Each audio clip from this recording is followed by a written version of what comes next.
Queen Victoria by Mark Twain.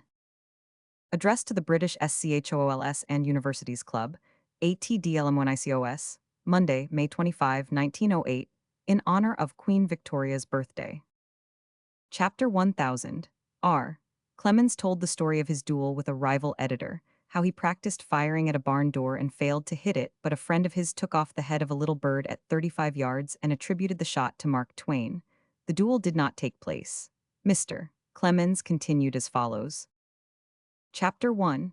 T also happened that I was the means of stopping dueling in Nevada, for a law was passed sending all duelists to jail for 2 years, and the governor, hearing of my marksmanship, said that if he got me, I should go to prison for the full term.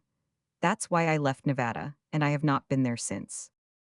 You do me a high honor, indeed, in selecting me to speak of my country, in this commemoration of the birthday of that noble lady, whose life was consecrated to the virtues and the humanities, and to the promotion of lofty ideals, and was a model upon which many a humbler life was formed and made beautiful while she lived, and upon which many such lives will still be formed in the generations that are to come, a life which finds its just image in the star, which falls out of its place in the sky and out of existence, but whose light still streams with unfaded luster across the abysses of space long after its fires have been extinguished at their source.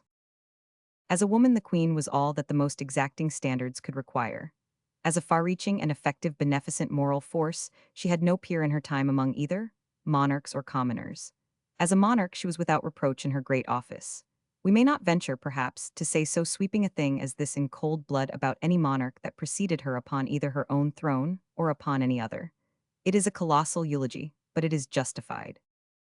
Chapter 1. And those qualities of the heart which beget affection in all sorts and conditions of men, she was rich, surprisingly rich.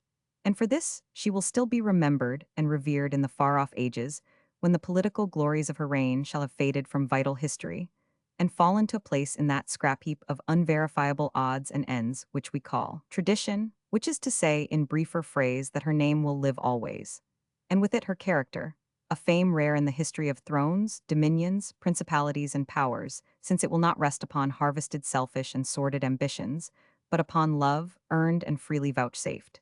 She mended broken hearts where she could, but she broke none. What she did for us in America in our time of storm and stress, we shall not forget, and whenever we call it to mind, we shall always remember the wise and righteous mind that guided her in it and sustained and supported her. Prince Albert S. We need not talk any idle talk here tonight about either possible or impossible war between the two countries. There will be no war while we remain sane, and the son of Victoria and Albert sits upon the throne. In conclusion, I believe I may justly claim to utter the voice of my country, in saying that we hold him in deep honor, and also in cordially wishing him a long life and a happy reign.